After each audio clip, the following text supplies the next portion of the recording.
Oline, and salutations once again to the Truth Core, whoever and wherever you may be on the planet. I'm here today, July 4th, 2021, with the third installment of my Public Sanity Alert.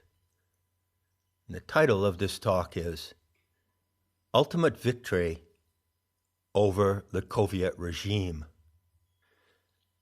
To begin, I'd like to respond briefly to a comment that appeared recently somewhere in my channels.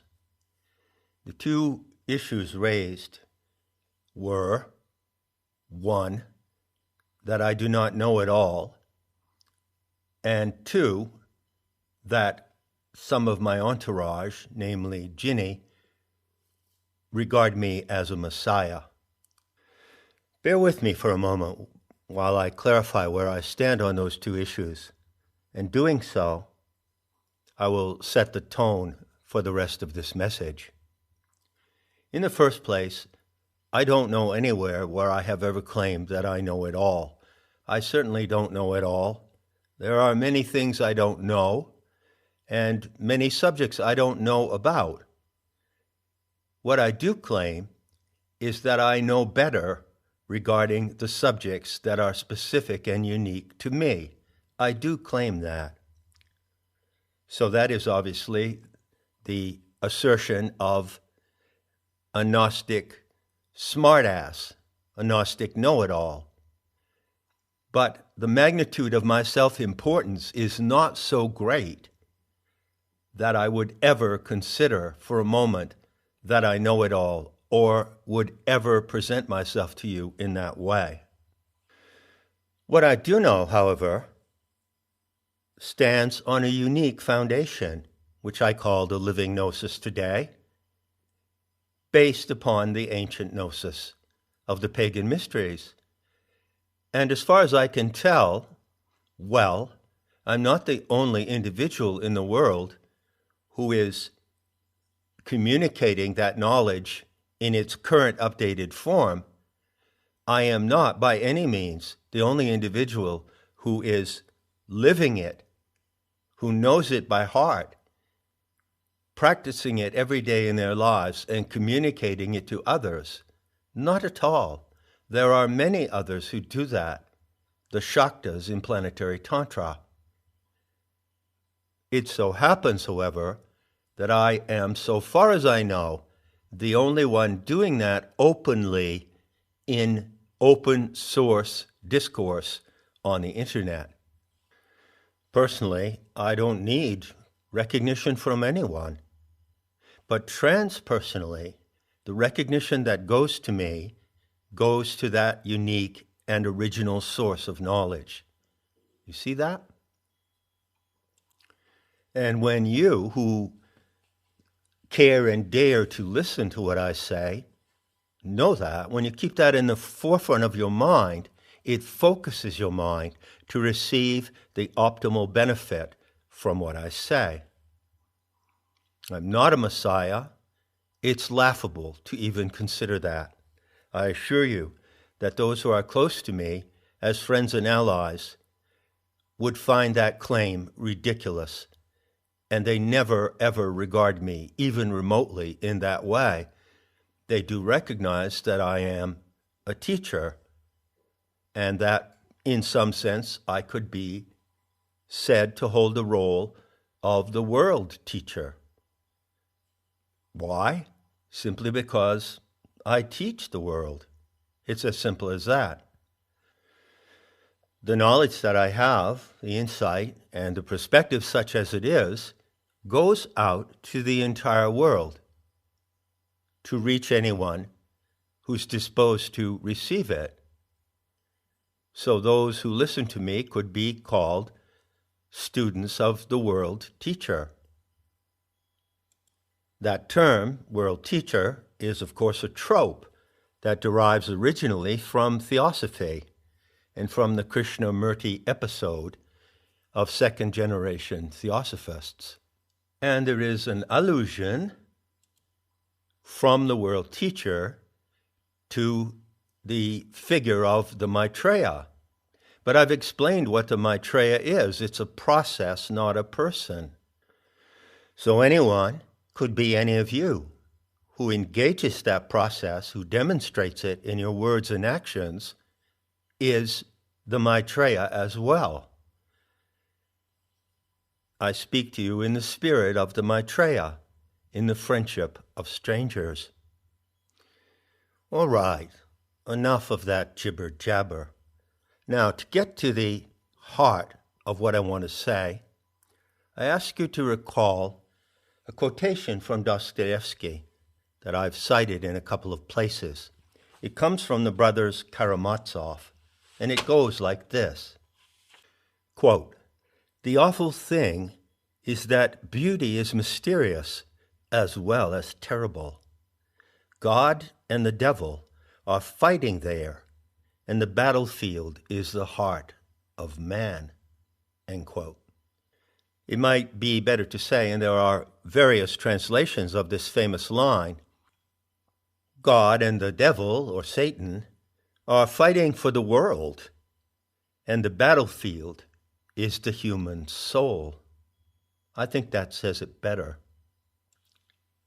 So, as I've said before, Dostoevsky, great as he was as a seer who looked into the depths of the human condition, suffered from a Christocentric bias, and what he said is entirely wrong. In order to be in a battle and to win, one of the first things you need to know are the terms of engagement, and that quotation does not state the terms of engagement correctly. Anyone who takes a stand in the battle that is currently waging and reaching its culmination upon this planet on those terms will not achieve victory. Humanity, the soul of the human animal, is not in the middle. It's not the middle term in the terms of engagement. So, what then is the correct or corrected description? The enemy stands in the middle, not humanity. And the enemy stands between humanity on the one hand, on the one side, and the Aeon Sophia, your divine mother, on the other side. Those are the actual terms of engagement which can lead to victory over the enemy, the psychopaths, the Xenosh, the archons, the authorities. Now, to apply military terminology, the language of military tactics, you can say that the enemies of life, the psychopaths who have gained extraordinary control over the social order in all of its aspects, are caught in a pincer movement. Sophia is closing in on them on one side, from one side of the battle line, and humanity, or certain self-selected members of the human species from all the races, are closing in on them from the other side. Now, if you hold this description steady in your minds and you reflect on it closely, you'll see that it begs a question. I can assure you that this question is paramount among the Shaktas, and it is a subject of deep and continuous discussion. Also, this question has been raised by certain comments that have appeared on my channels over the years. To put it crudely, why doesn't she do something about this terrible situation? The greatest crime against humanity is in progress. She is the mother of the human species, of all the races. Why doesn't she intervene? Why doesn't she do something about it? There are two ways of responding to this question: a long answer and a short answer. Now, the long answer, to which I'll refer later on in this talk, requires that you know her story, the home story, the fallen goddess scenario. When you learn this story and come to love it and know it by heart, you have not only an extraordinary empathy for your Divine Mother, but you also have Gnostic insight into why she does not intervene in the way that one might want her to do. But at the same time, you learn the conditions in which she can intervene. And all of that is specific intel, specific to the living Gnosis today. It doesn't come from any other source. So learning the narrative and everything that happened to her preceding the moment when she turned into the earth, before humanity appeared, plays forward today into the circumstances of her intervention, such as it is. The short answer is that she is doing something about it. But what she does about it depends on a reciprocal action from her species, or more exactly, from those members of humanity who recognize her and who voluntarily commit themselves to being her allies in what is called the great event of correction, Sophia's correction. When we discuss this topic, and it's one of the top 5 on discussion or under discussion on nematta, we use a formula to clarify the situation. It's a dyadic formula, and it's really simple: correction and resolution. So picture again the terms of engagement. On the one side of the battle line, Sophia implements her correction, and on the other side, her allies implement their resolution. They do what only they can do within the conditions of the social order and according to the circumstances of the human condition. That is the responsibility of the agents of resolution.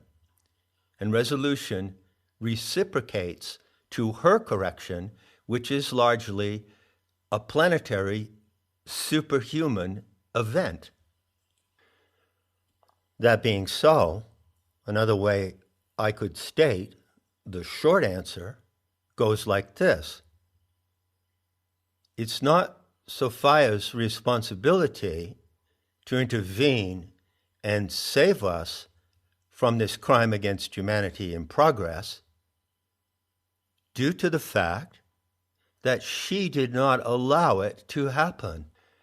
It is those living today and in previous generations, going back about 250 years, who allowed it to happen. And yes, that does include you and I living today. The responsibility for facing this vile, hateful attack upon humanity unfolding around the world today in countless scenes and situations goes to those who allowed it to happen, not to her. And so only they who allowed it to happen can do anything about it, can resolve the situation. It follows from that those who do commit themselves to resolution have to really know what's going on. They have to be informed about the causes of the program of transhumanism and the Great Reset.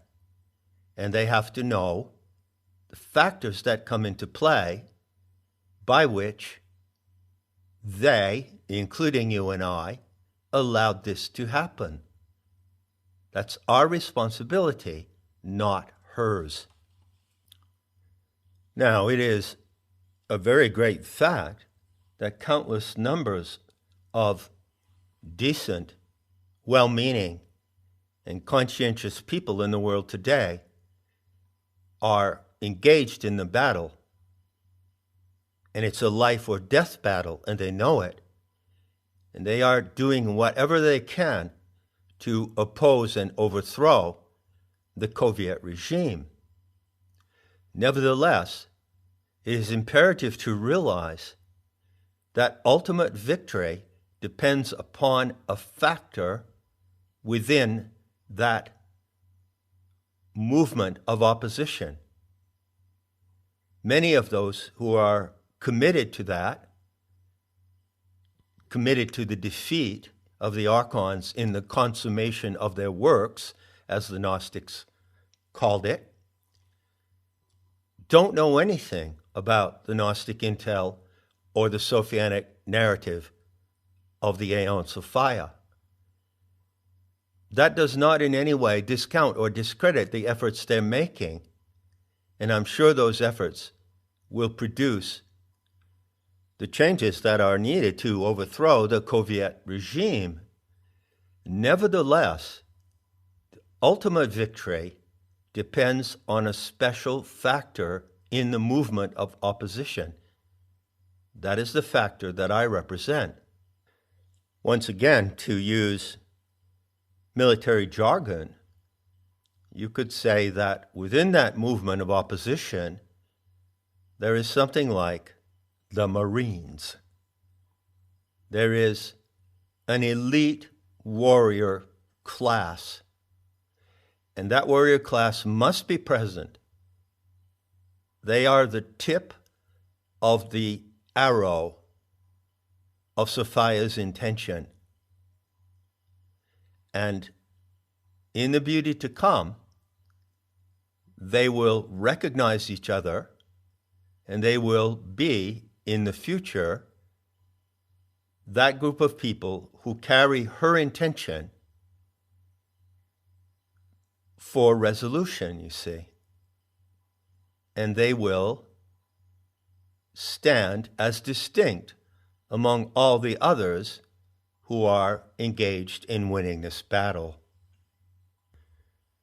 So let it be clear in the takeaway from this talk that the elite Gnostic force, the Truth Corps, the ground force, the warrior class, are essential to the ultimate victory.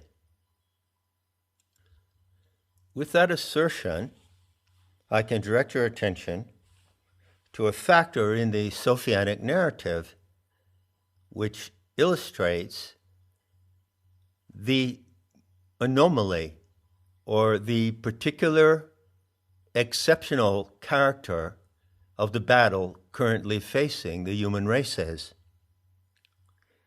The narrative teaches that the archontic assault against humanity was not anticipated when the human species was designed in the Pleroma core. This is a clear and precise plot factor in the home story, and you would do well to learn about it.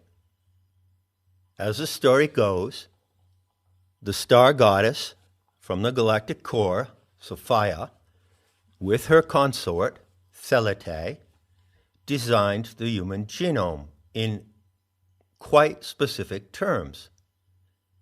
And when they did so, they did not anticipate that the archons would be a real and present danger to the divine experiment on Earth that would eventually unfold when the genome was propagated in a planetary laboratory in the galactic limbs. How so? Well, the story says that it was the impact of the Aeon Sophia herself when she plunged out of the galactic core laterally across the limbs that produced the archons. So one of the lessons in the narrative is a hard pill for many people to swallow. You could call this the Gnostic red pill. Be assured there are many who would object to what I'm going to say now and who would not believe it and not accept it. Why not? Well, the conventional notion of God or gods or goddesses or divine beings does not include the possibility that they could cause unanticipated and unwanted effects in the cosmic order. The famous line from the Gospel of Philip says, "The world system as you know it came about due to an anomaly." The word for anomaly can also be translated as a transgression.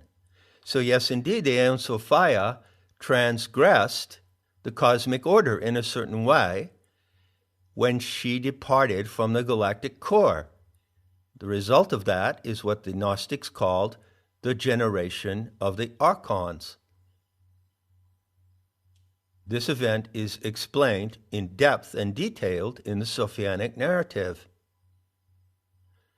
So before Sophia knew that the archons would be present due to her own activity, due to an unanticipated side effect of her plunge, she had designed the human genome in such a way that it was not prepared to handle the assault of the archons. So the story says, yes, Sophia, your divine mother, is responsible for the presence of the archons, those predatory parasites who interfere in this experiment that you are living right now on the planet Earth, which is her dreaming body. I assure you that I know better than anyone else, if you'll excuse my arrogance, that is a hard truth to accept. But I also know, and many others do as well, that once you accept it, it changes everything in your psyche, in your view of life, in your view of the human condition, the issues of responsibility and conscience. It changes everything in the way that you see the ultimate situation of the human species on this planet, and it changes it for the better. How can that be so? Well, the narrative continues, and the narrative explains the measures that Sophia is taking to compensate for this extraordinary situation. And when you know these measures by heart, you acquire the power that comes from knowledge.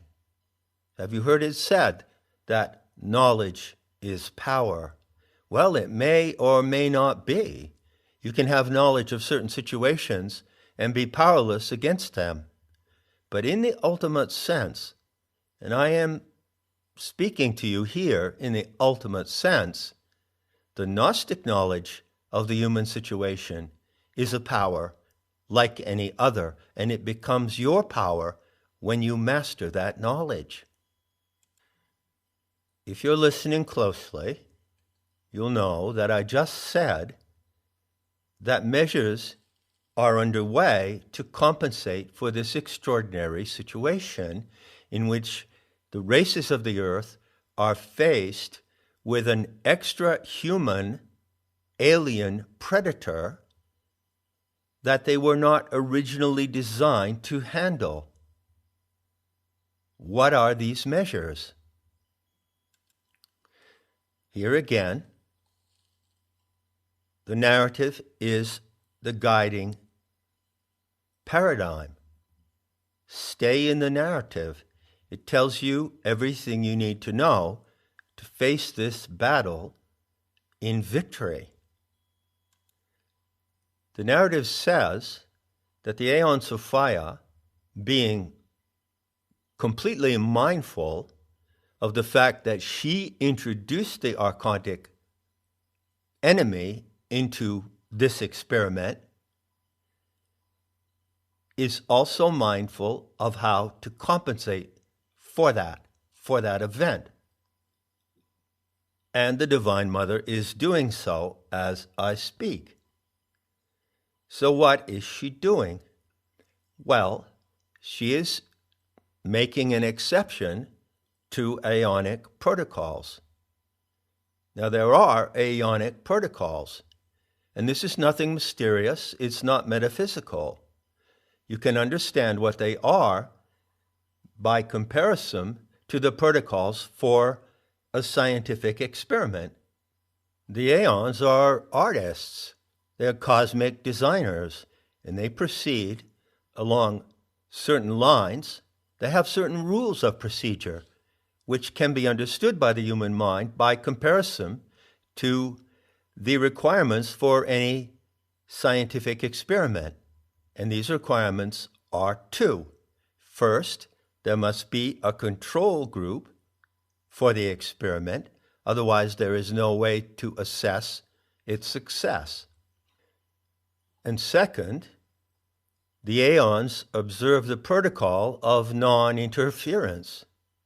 So if you were to set up an experiment with some forms of animal life in a large terrarium, think of the Eden Project in Cornwall in the UK, and if you were to set up within a sealed, hermetically sealed dome or hermetic vessel, which is what the atmosphere of the Earth is, then you would introduce into the experiment certain species of plants, including fungi, and you would include certain animals, and there would be conditions of the atmosphere favorable to the development of these species. Water, the presence of atmospheric gases in a certain balance, all of this is provided in the envelope of the planetary laboratory where you live. But the Aeonic protocol says that once such an experiment is underway on a planet in the galactic arms, the Aeons do not interfere. They don't intervene in what's happening in the terrarium, obviously, so that they can see how it develops on its own terms. They don't meddle with the experiment once it is underway. But what they do is monitor the experiment on a time-factored basis.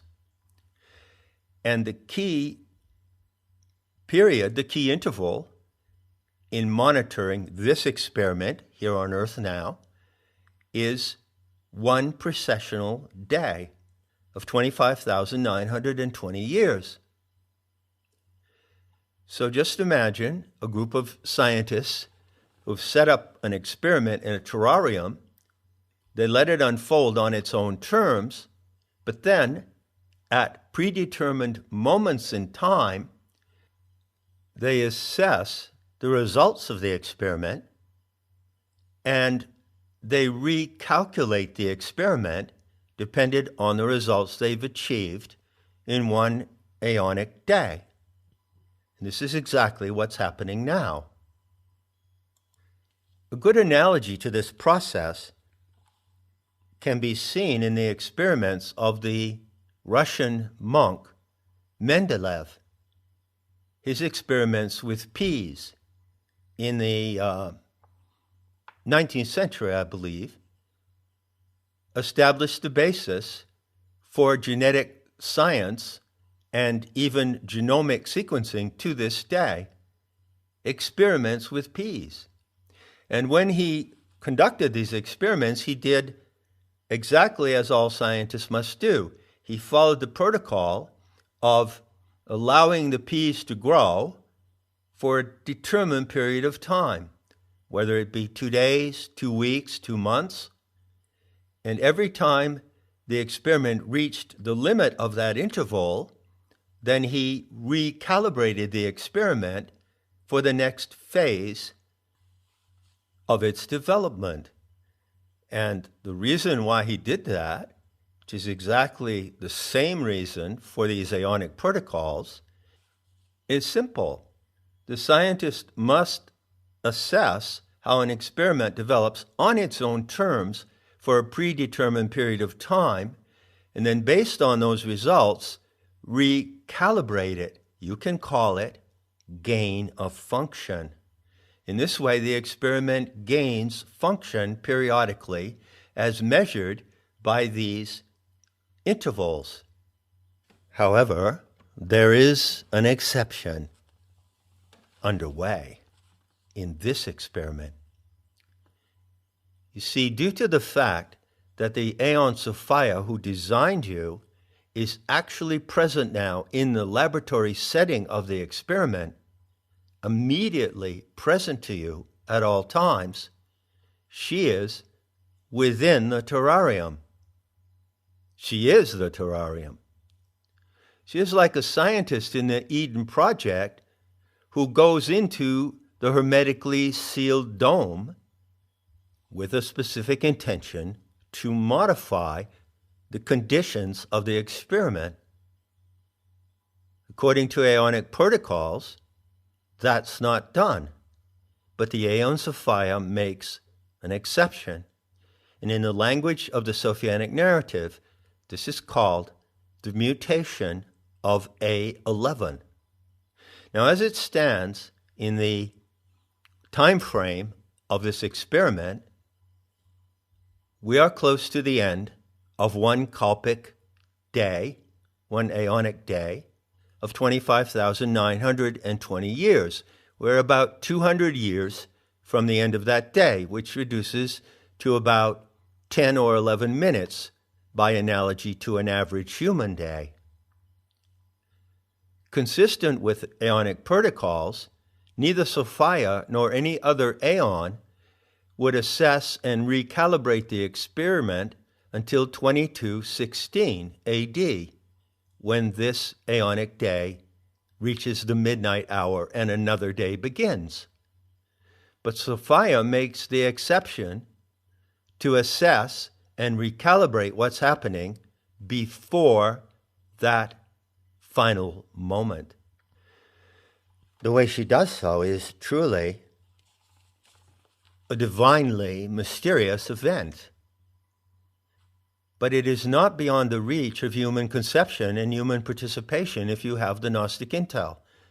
You can actually participate consciously in this event, the mutation of A11. What is A11? It's Anthropos 11. What is A10? A10 is the condition of the human species in this experiment previous to the mutation that she now introduces. This is a genetic mutation. It is her intention to genetically mutate human species from A10 to A11, to introduce a new strain of the species before the terminal moment at the end of the Kalpa, 2216. This is exactly what she's doing, and only Gnostic intel can inform you about it. Now, there's a lot more that could be said about how the Aeon Sophia is mutating the human species, including you and I, and how you can know about it and play along with it consciously, enjoy it, and benefit from it. But that discussion gets technical, and I reserve that type of discussion to those in Nematta, not simply to deprive anyone else of it, but due to the fact that it's a technical discussion and needs to be carried on by those who know the technicalities. Otherwise, it's just information that you can't process competently. However, I will indicate one way in which she's doing this. She does it through changes in the Earth itself, in the body of the planet, the oceans, the tides, and the atmosphere, in particular in the atmosphere. You see, by changing the balance of gases in the atmosphere, oxygen, nitrogen, carbon dioxide, argon, which, by the way, is more preponderant in the atmosphere than carbon dioxide, she recalibrates the mix of the biosphere, the atmospheric envelope. Like an alchemist, like a chemist, she changes the medium of human existence and human evolution, and indeed of all life, and she changes it in the way that is favorable to the mutation of A11 and many other things as well, many other radical changes in the way that the biosphere functions. She's doing this now, and doing it in force since the completion of her reset in March of 2014. One of the ways she's doing this is through the high incidence of volcanic activity. One effect of volcanic activity is that it introduces a lot of sulfur into the air. Why does she want to put more sulfur into the air? Well, there is a mysterious relationship between the chemical of sulfur and the mutability of DNA. So by saturating the atmosphere with sulfur, she favors the mutation to A11. And you can look really, really deeply into how she does that. This is not a proposition that I'm stating for belief, but it is something that can be investigated and verified. Nucleic acid can be modified in certain ways through the introduction of sulfur. Now, I presume, if I may so presume, that you will accept that I cannot elaborate further in this talk on those technicalities. So I'm going to shift the takeaway in the direction of two imperative points. Once again, I repeat the truism, knowledge is power.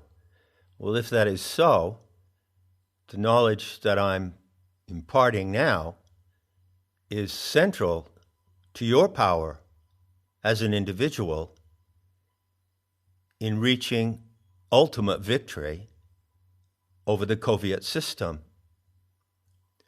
The first point is that the archons and their proxies and representatives in the world today, including both the racial Xenosh and the non-racial, and all the dupes who play along with them, cannot originate anything.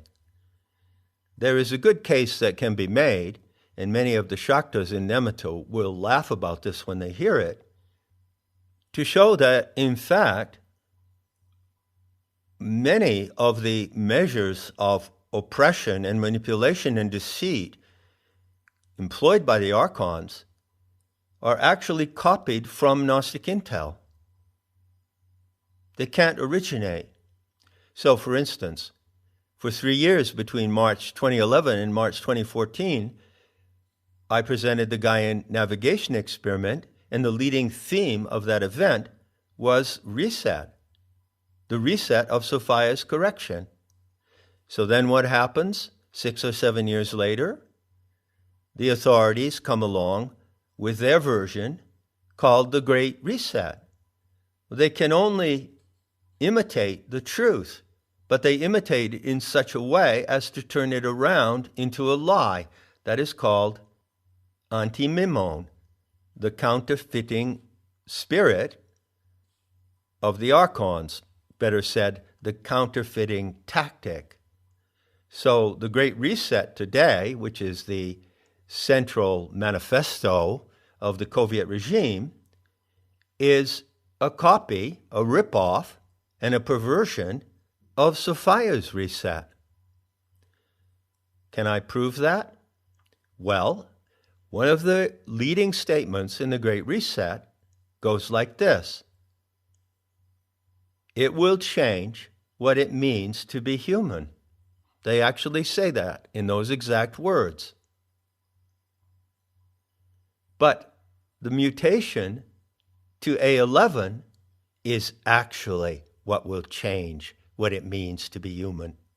Can you see that? The Archonic program, which is currently being implemented through the weapon of the mRNA injection, is nothing but a distorted mirror of the truth. And it's the truth that sets you free. When you know it, then you see clearly what is happening in the distorted mirror. And you see at the same time your responsibility and the source of your empowerment for ultimate victory. My second point then, my final point, which may well be the talking point of anything that I put on these channels in the future,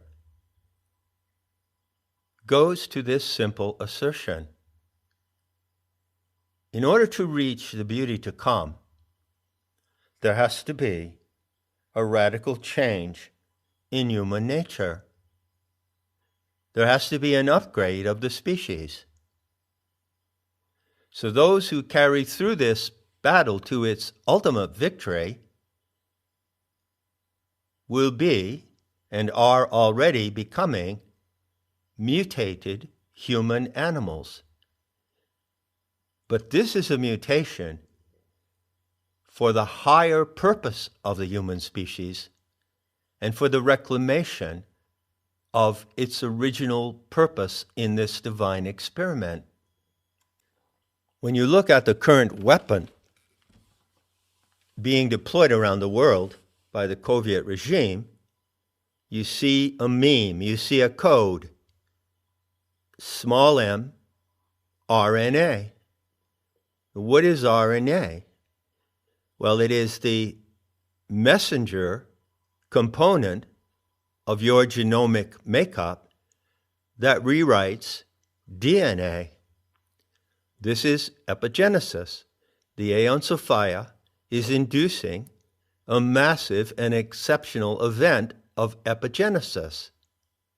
So once again, the mRNA injection is simply a distorted, deceitful, and destructive archontic reflection of the true mRNA, the mother-directed epigenetic mutation, mRNA, the maternal RNA. She commands the maternal RNA. She designed the genome of the human species. Don't you think that she can modify it and mutate it at her immediate command as a divine designing goddess? She can. But knowing how she can is not a matter of belief. In fact, it can't be believed. It's unbelievable and doesn't need to be believed. What you need to do is know it, and be part of it.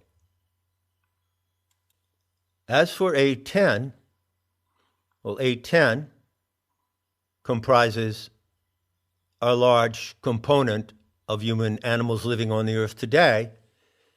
And what happens to A10 as Sophia implements the mutation to A11 is something called apoptosis, the shedding of dead cells.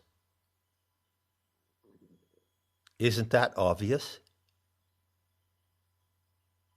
Enough said, and I'll be seeing you in the beauty. to come.